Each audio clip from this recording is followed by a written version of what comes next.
من التزم السلفية حصل الخير كله وحصل أجرا عظيما وفيرا كبيرا لأنه لزم هدي رسول الله صلى الله عليه وآله وسلم. بسم الله الرحمن الرحيم. الحمد لله رب العالمين والصلاة والسلام على أشرف الأنبياء والمرسلين نبينا محمد وعلى آله وصحبه أجمعين.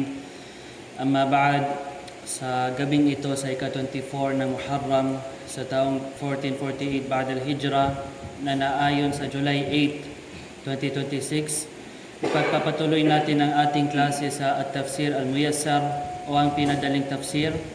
At ang huling klase natin ay siguro nasa December, at dahil sa pag-aaral natin sa Al-Jamiatul Islamiyya at dahil sa dawra na naganap, so mas inuna natin yung pag-aaral natin sa Madina at ang dawra dahil pansamantala lang ang oras namin sa Madina at kailangan namin yun unahin. At bi'idhnillah ta'ala, sa ijaza na ito, hanggang sa susunod na buwan, sikapin natin na kunin natin ang iilang mga suwar mula sa At-Tafsir Al-Muyassar. Sa gabing ito, bi'idhnillah ta'ala, kukunin natin ang tafsir ng Surah Al-Kawthar, Suratul Kawthar. At ang unang punto, barakallahu fikum, ang pangalan ng surah. Ang pangalan ng surah ay Suratul Kawthar. Surah Al-Kawthar.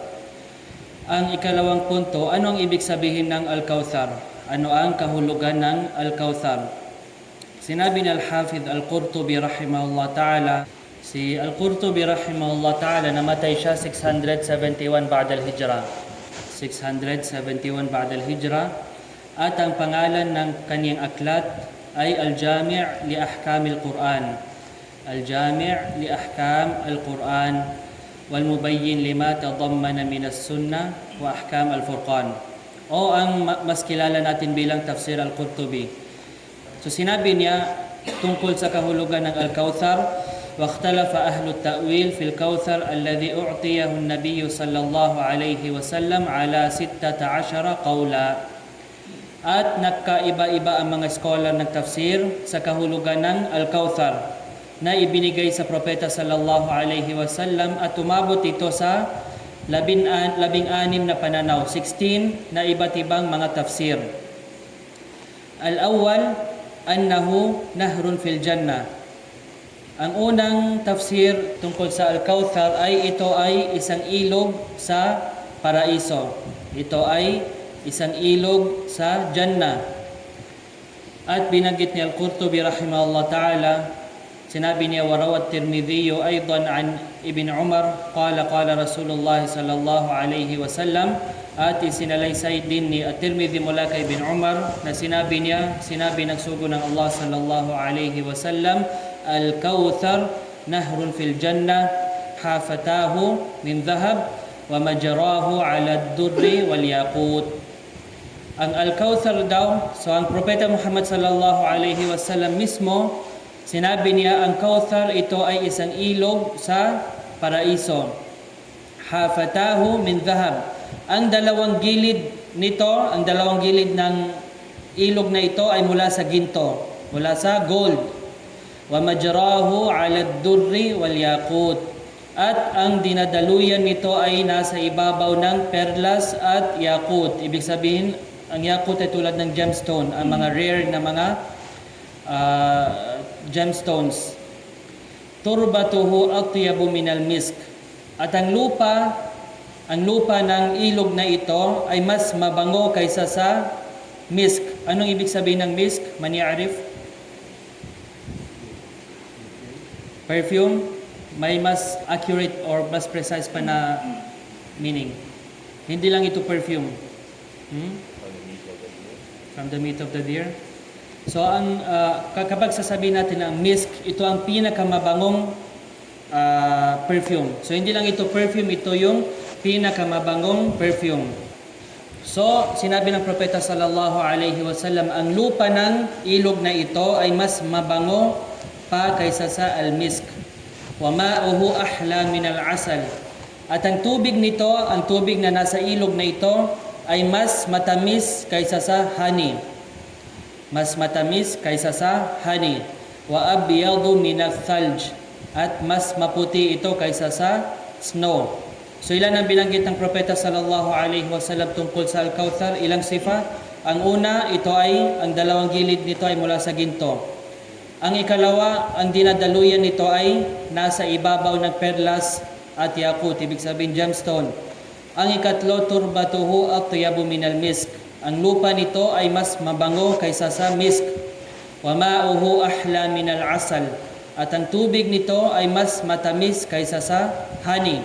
Wa abyadu minal thalj, at mas maputi kaysa sa snow. Ilan yun? 5. 5 sifa tungkol sa nahar na ito, tungkol sa Al-Kauthar. So ang ikalawang tafsir na binanggit ni Al-Qurtubi rahimahullah ta'ala, annahu hawdun Nabi sallallahu alayhi wasallam fil mawqif, qalahu Ata. Ang ikalawang tafsir, ito ay hawd ng propeta sallallahu alayhi wasallam sa mawqif, at ito ang sinabi ni Ata rahimahullah ta'ala. At ano ang dalil? وفي صحيح مسلم عن أنس قال بينما نحن عند رسول الله صلى الله عليه وسلم إذ أغفى إغفاءة. At sa Sahih Muslim mula kay Anas radiyallahu anhu na sinabi niya, habang kami ay nasa tabi ng sugo ng Allah sallallahu alaihi wasallam, siya ay sandaling nakaidlip ang propeta sallallahu alaihi wasallam. Thumma rafa'a ra'sahu mutabassiman. Faqulna ma adhakaka ya Rasulullah. Pagkatapos ay itinaas niya ang kanyang ulo habang nakangiti. Qala nazalat alayya anifan suratan. Faqara'a bismillahirrahmanirrahim. Inna a'tainaka al-kautsar fasalli li rabbika wanhar inna shani'aka huwal abtar. So sinabi niya, may ibinabang sura sa akin kanina lang. Pagkatapos ay binasa niya ang sura Al-Kautsar. Thumma qala atadruna mal kautsar. Pagkatapos sinabi ng propeta sallallahu alaihi wasallam, alam ba ninyo kung ano ang al-kautsar? Qulna Allahu wa rasuluhu a'lam. Sinabi namin, ang Allah at ang kanyang sugo ang higit na nakakaalam. Qala fa innahu naharun wa'adanihi rabbi azza wa jal alayhi khairun kathir huwa hawdun taridu alayhi ummati yawmal qiyamah. Sinabi niya, ito ay isang ilog na ipinangako sa akin ng aking Rabb, ng aking Panginoon. Naroroon ang napakaraming kabutihan. Ito ang hawd na pupuntahan ng aking umma sa araw ng Qiyamah, sa araw ng paghuhukom. Niyatuhu adadun nujum, at ang inuman nito at ang utensils nito, ang vessels nito ay kasindami ng mga bituin, kasindami ng mga stars. Fayuhtalajul abdu minhum, at may isang alipin mula sa kanila na hihilain palayo. Faaqulu innahu min ummati, kaya sasabihin ko, katotohanan siya ay mula sa aking umma. Fayuqalu innaka la tadri ma ahdatha ba'dak, at sasabihin sa kanya, sa propeta Muhammad sallallahu alaihi wasallam, tunay na hindi mo alam kung ano ang ginawa nilang bago pagkatapos mo. Ibig sabihin, ang mga bid'a na ginawa nila pagkatapos ng propeta sallallahu alaihi wasallam, at sila ay mula sa mga tao na hindi sila makainom mula sa al-hawd.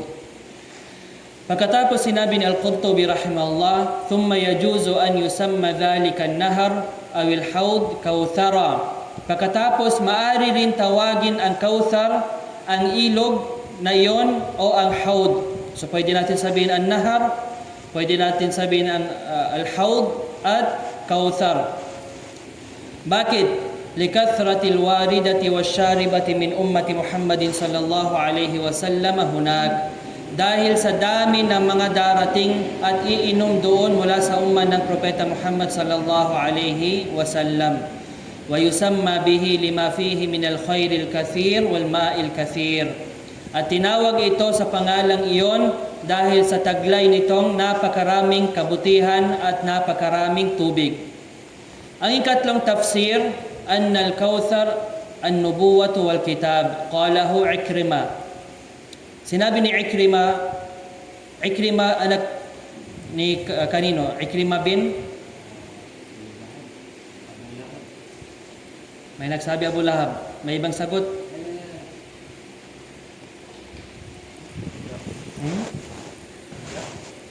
Josh, la. Yung tatay ni Ikrima ay isa sa mga malaking kalaban ng Propeta Muhammad sallallahu alaihi wasallam. Ikrima bin Abi Jahl. So, si Ikrima, anong tafsir niya para sa ayan na ito? Sinabi niya, ang Kauthar, ibig sabihin ang nubuwa, ang pagka-propeta o ang prophethood ng Propeta sallallahu alaihi wasallam, wal kitab, at ang aklat, ibig sabihin ang Quran. Al-Rabi', ang ika-apat na tafsir ay Al-Quran. Sinabi ito ni Al-Hasan. Kapag makita natin sa tafsir Al-Hasan, sinong tinutukoy dito? Al-Hasan Al-Basri, rahimahullah. At binanggit ni Al-Qurtubi ang iba't ibang mga tafsir. At hindi natin ito babanggitin kung sino man gusto niya malaman ano ang ikalima hanggang sa 16th na tafsir, balikan lang niya ang tafsir Al-Qurtubi. Pagkatapos kanyang sinabi, Qultu, asahhu hadhihi al-aqwal al-awwal wa-thani li'annahu thabitun 'ani an-nabi sallallahu alayhi wa sallam nassun fil Kauthar. Sinabi ko, ibig sabihin si Al-Qurtubi, ang pinakatama sa mga pananaw ng mga ulama ay ang una at ang ikalawa, dahil ito ay matatag na naisalaysay mula sa Propeta sallallahu alaihi wasallam bilang teksto, bilang nas tungkol sa Al-Kauthar. Ibig sabihin may dalil tayo na ang Propeta Muhammad sallallahu alaihi wasallam siya mismo ang nagsabi na ang Al-Kauthar, anong una? Ilog. An-nahar, nahrun fil jannah. At ang ikalawa? Hawdun Nabi sallallahu alaihi wasallam, at binanggit natin ang mga ahadith na ito kanina. Pagkatapos sinabi niya, wa jami'u ma qila ba'da dhalika fi tafsirihi qad u'tiyahu Rasulullah sallallahu alaihi wasallam ziyadatan ala hawdihi sallallahu alaihi wasallam tasliman kathira. At lahat ng nabanggit pagkatapos nito, pagkatapos ang una at ang ikalawa, ito ay naibigay din sa Propeta Muhammad sallallahu alaihi wasallam bilang karagdagan sa kanyang hawd sallallahu alaihi wasallam. So tulad ng kanina ang sinabi ay ang Quran, binanggit ang Al-Kitab at ang Nubuwa. So lahat ng mga ito ay binigay sa Propeta Muhammad sallallahu alaihi wasallam. Ang ikatlong punto, ang Sura Al-Kauthar, ito ba ay Makkiya o Madaniya? Anong pagkakaiba ng Makkiya o Madaniya? Man ya'rif, man yujib.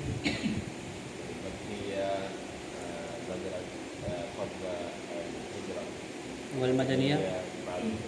Ahsan.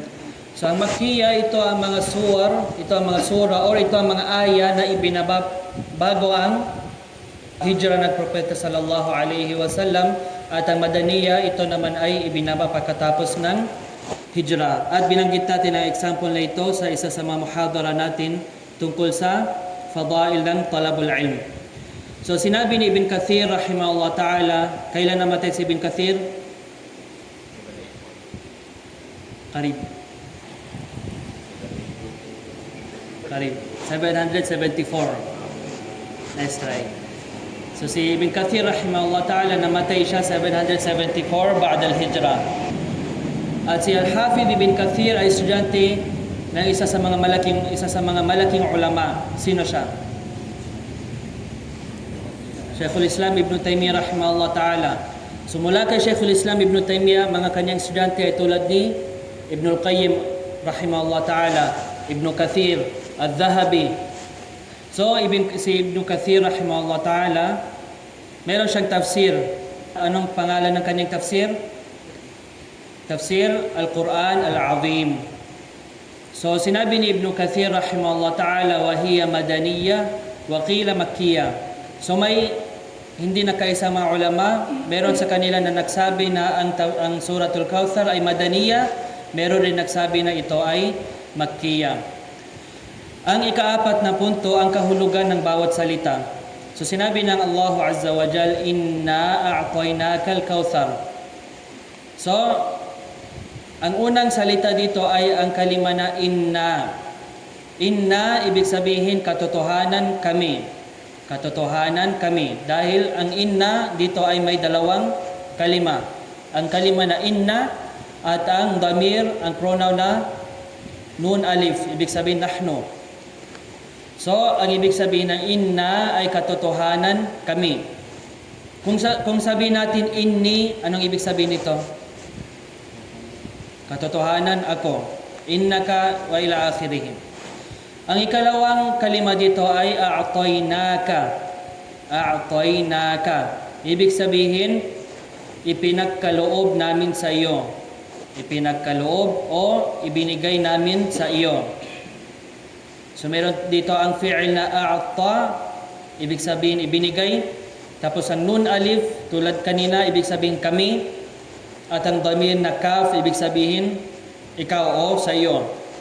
At ipinagkaloob namin sa iyo. At ang ikatlong kalima dito ay Al-Kauthar. Al-Kauthar, at binanggit natin kanina ang ibig sabihin ng Al-Kauthar. So ang pagsasali ng translation ng buong aya na ito, inna a'tainaka al-kauthar, ibig sabihin katotohanan, ipinagkaloob namin sa iyo o Muhammad ang al-kauthar.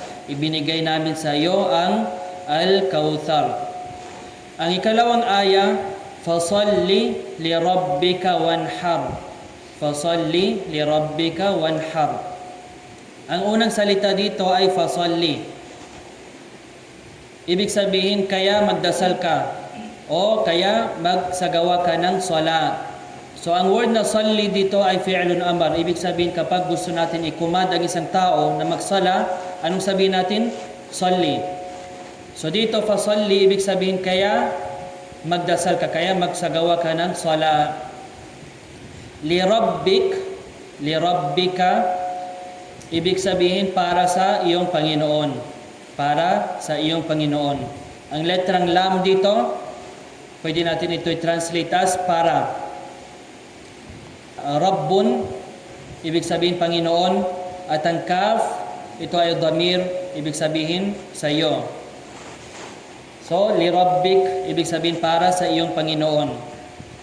Wanhar, at mag-alay ka. At mag-alay ka. At ganun din ang inhar dito ay fi'lun amar. Kapag mag-utos tayo sa isang tao na magkatay or mag-alay, sabi natin inhar. At ang letrang waw sa simula ng inhar, wanhar, anong ibig sabihin ng waw dito? At, and. So, fasalli li rabbika wanhar, ang pagsasali ng translation ng aya nito, kaya magsagawa ka ng sala o Muhammad para sa iyong Panginoon. At mag-alay ka ng hayop para sa Kanya, para sa Allah subhanahu wa ta'ala. At ang ikatlong aya, inna shani'aka huwal abtar. Inna shani'aka huwal abtar. Ang unang kalima dito ay ang kalima na inna. Anong ibig sabihin ng inna? Nakuha natin kanina. Katotohanan. Hindi kami, walang kami. Kung tignan natin sa aya, walang alif. So, tulad na binanggit natin kanina, ang inna plus nun alif, yun yung sa unang aya, inna, yun katotohanan kami. Pero kung sabihin natin inna, na walang alif, ibig sabihin katotohanan, para sa emphasis. Ang ikalawang aya at ang ikalawang kalima dito ay shani'ak, shani'aka. Ang shani'aka, ibig sabihin, ang namumuhi sa iyo, o ang napupuot sa iyo o may parang galit sa iyo. Ang may galit sa iyo o ang namumuhi sa iyo, ang napupuot sa iyo. Ang ikatlong kalima ay huwa. Ano ibig sabihin ng huwa? Siya. Siya. Dito pwede natin sabihin siya mismo. Al-abtar. Ang ibig sabihin ng al-abtar, at inshallah kukunin rin natin mamaya, ibig sabihin ang putol. Ang naputol. So ang translation ng inna shani'aka huwal abtar, katotohanan ang namumuhi sa iyo Muhammad, ang may galit sa iyo, ang may aya sa iyo, tunay na siya ang al-abtar, siya ang naputol. Ang ikalimang punto, barakallahu fikum, ang tafsir ng aya na ito mula sa tafsir al-Muyassar. Sinabi ng Allah Azza wa Jal, inna a'tainaka al-kauthar. Katotohanan, ipinagkaloob namin sa iyo ang Al-Kauthar. Sinabi sa Tafsir Al-Muyassar, Inna a'tainaka ayyuhan nabi al-khair al-kathir fi dunya wal akhirah. Katotohanan, ipinagkaloob namin sa iyo, o propeta, ang napakaraming kabutihan sa mundo at sa kabilang buhay.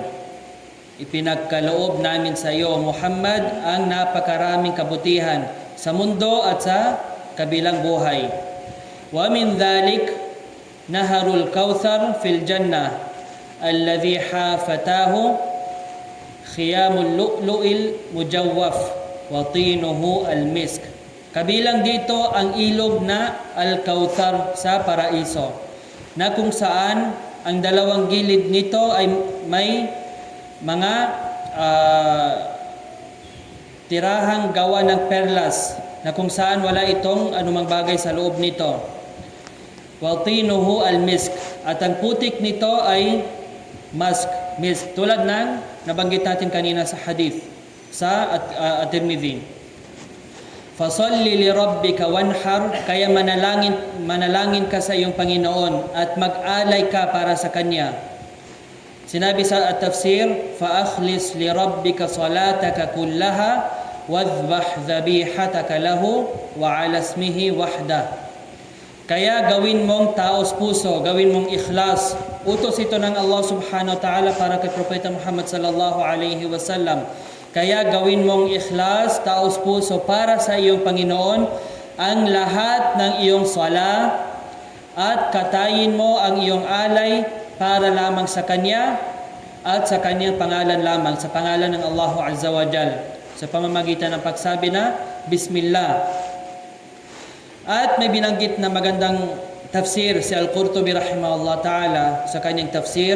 Sinabi ni Muhammad ibn Ka'ab Al-Quradhi rahimahullah ta'ala, inna nasan yusalluna li ghairillah wa yanharuna li ghairillah wa qad a'tainaka al-kautsar fala takun salatuka wala nahruka illa lillah.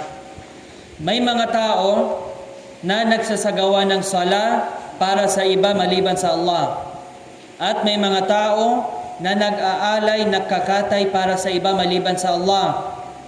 Wa qad a'tainaka al-kautsar, at katotohanan ipinagkaloob namin sa iyo ang Al-Kautsar.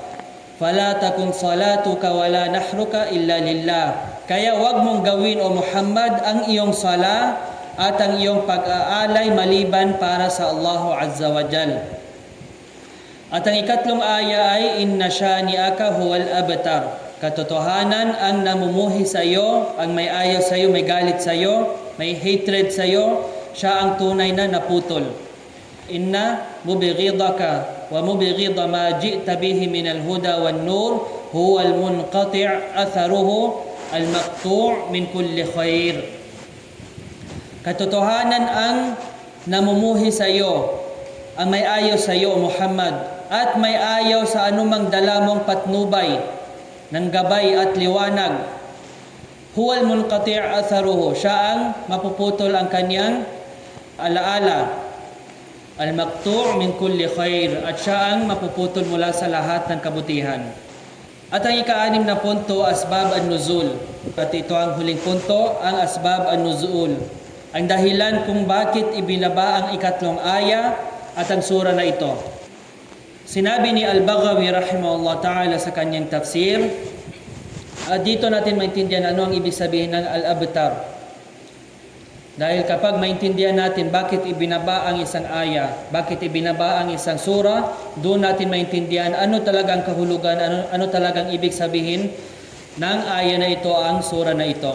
So sinabi ni Al-Baghawi rahimahullah ta'ala sa kanyang tafsir, nazalat fil As ibn Wa'il as-Sahmi. Ibinaba ito tungkol kay Al-As ibn Wa'il as-Sahmi. Al-As ibn Wa'il as-Sahmi. Wa dhalika annahu ra'a an-nabiy sallallahu alayhi wa sallam yakhruju min babil masjid wa huwa yadkhul. Sapagkat nakita niya ang propeta sallallahu alayhi wa sallam na lumalabas mula sa pintuan ng masjid, habang si Al-As, siya naman ay papasok siya sa masjid. Ibig sabihin, nakasalubong sila sa pintuan ng al-masjid. فالتقيا عند باب بني سهم وتحدثا وأناس من صناديد قريش جلوس في المسجد. Kaya nagtagpo silang dalawa sa may pintuan ng Bani Saham at nag-usap sila habang may ilang mga pinuno ng Quraysh na nakaupo sa loob ng masjid. فلما دخل العاص قالوا له من الذي كنت تتحدث معه. Nang pumasok si Al-As, sinabi nila sa kanya ang mga pinuno ng Quraysh. Tinanong nila si As, sino ang kausap mo? قال ذلك الأبتر يعني النبي صلى الله عليه وسلم. Sinabi niya, siya yun ang abtar, ang naputol. Ang tinutukoy niya ay ang propeta sallallahu alaihi wasallam. وكان قد توفي ابن لرسول الله صلى الله عليه وسلم من خديجة رضي الله عنها. At noon sa oras na yun, sa panahon na yun, pumanaw ang isang anak na lalaki ng propeta sallallahu alaihi wasallam mula kay Khadija radiyallahu anha. At sa ibang riwayas, وذكر محمد بن إسحاق عن يزيد بن رومان قال كان العاص بن وائل إذا ذكر رسول الله صلى الله عليه وسلم قال دعوه. At binanggit ni Muhammad ibn Ishaq mula kay Yazid ibn Ruman na sinabi niya, kapag nababanggit ang sugo ng Allah sallallahu alaihi wasallam kay Al-As ibn Wa'il, sinasabi niya, da'uhu, hayaan ninyo siya, pabayaan ninyo siya. Fa innahu rajulun abtar, sapagkat siya ay isang lalaking abtar, la aqibalah, walang magiging supling na lalaki. Ibig sabihin, hindi siya makakaroon na mga anak na lalaki. فَإِذَا هَلَكَ إِنْقَطَعَ ذِكْرُهُ. Kaya kapag mamatay ang propeta sallallahu alaihi wasallam, mapuputol na ang pagbanggit sa kanya. Ibig sabihin, dahil hindi nagkaroon ng propeta sallallahu alaihi wasallam na anak na lalaki, ibig sabihin, once mamatay ang propeta sallallahu alaihi wasallam, walang sino man ang makapag-continue ng kung ano man ang dinadao ng propeta sallallahu alaihi wasallam. Kaya ang tinutukoy dito na abtar ay ito, la aqibala fa idha halaka inqata'a dhikru, na ang lalaking abtar sapagkat hindi siya makakaroon na mga offspring mula sa mga kalalakihan, at once mamatay ang propeta sallallahu alaihi wasallam, mapuputol ang pagbanggit sa kanya. Kaya anong sinabi ng Allah subhanahu wa ta'ala sa ikatlong aya? Inna shani'aka huwal abtar. Katotohanan ang namumuhi sa iyo, ang ayo sa iyo, siya ang abtar. Siya ang mapuputol ang pagbanggit sa kanya. Tulad na binanggit natin dito, Al-As bin Wa'il. Sino nakakaalam about kay Al-As bin Wa'il? Wala. Naputol ang kanyang pagbanggit.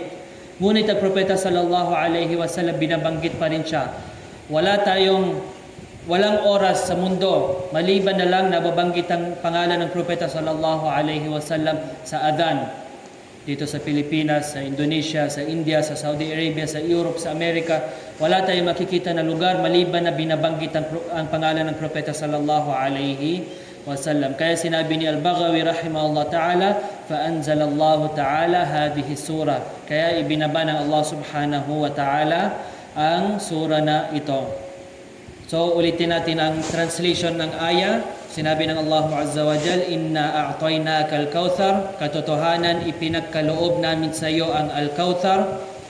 Fasalli li rabbika wanhar. Kaya manalangin ka, magsagawa ka ng sala para sa iyong Panginoon na may ikhlas. Wanhar, at mag-alay ka para sa Allah subhanahu wa ta'ala lang, hindi para sa ibang mga tao o ibang mga nilikha. Inna shani'aka huwal abtar. Katotohanan, ang namumuhi sa iyo, ang ayo sa iyo Muhammad, siya ang tunay na naputol ang pagbanggit sa kanya. Wala na siyang athar. Paano natin sabihin ng athar? Wala na siyang bakas. Hindi na siya binabanggit. Tulad na binanggit natin kanina, ang taong mismo na binanggit niya ang kalima na yun sa propeta sallallahu alaihi wasallam, hindi natin alam sino siya. At hanggang dito na lang. Hada wallahu a'lam wa sallallahu ala nabiyyina Muhammadin wa ala alihi wa sahbihi wa sallam wa jazakumullahu khaira.